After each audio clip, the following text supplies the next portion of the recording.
100 ఎకరాల భూమిని దాదాపు పేదల నుంచి సేకరించి పెద్దవాళ్ళందరికీ పంచిపెట్టారు. మరోవైపు ప్రధానంగా హరీష్ రావు తన ఫామ్ హౌస్ చుట్టూ పెద్ద భూమిని ఏర్పాటు చేసుకుని ఒక రిసార్ట్స్లో ఏర్పాటు చేస్తున్నారని చెప్తున్నారు. మరికొంది మహిళలు ఉన్నారు. అమ్మ చెప్పండి, మీ జీవితంలో ఏం అన్యాయం జరిగింది? అంటే చాలా అన్యాయం జరిగింది. నాకు ఆడపిల్లలే అయితే 4 ఎకర్ ల్యాండ్ ఉండే మాది.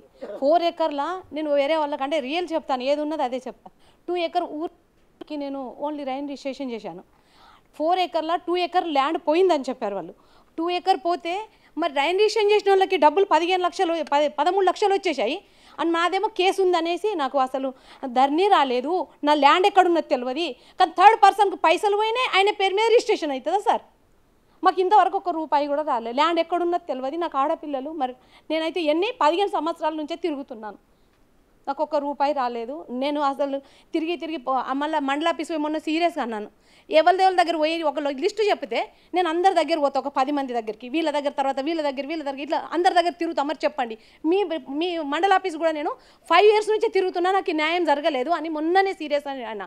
మేము చేస్తామంటారు, చేస్తలేరు. మీ బిడ్డల భవిష్యత్తు ఎలాగ?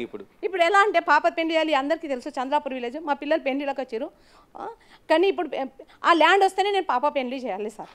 నేను ఏడ్చుకుంటా మొన్న బాధపడి నాకు ల్యాండ్ రావాలి, నాకు ఇంకా 2 ఎకర్స్. సరే అది ఎక్కడ పోయింది, వాళ్ళకి థర్డ్ పర్సన్కి వస్తుంది. నా ల్యాండ్ నాకు రాకముందు థర్డ్ పర్సన్కి ఎట్లా వస్తుంది? నాకు అది కావాలి, నా ల్యాండ్ ఎక్కడుంది అది కావాలి సార్. నేను సీరియస్గా వాళ్ళని చెప్పినా ఎంత దూరమైనా పోతాను ఈసారి. ఇప్పటి వరకు మీది నడిచింది, మీరు నడిపించుకున్నారు, కానీ మేము భయపడేటోళ్ళం కాదు. మీది నడవది కూడా. రేవంత్ అన్న వచ్చిండు, ఒక రాముడిలాగా వచ్చిండు, అందరి తాట తీస్తాడని నాకు తెలుసు సార్. ఇక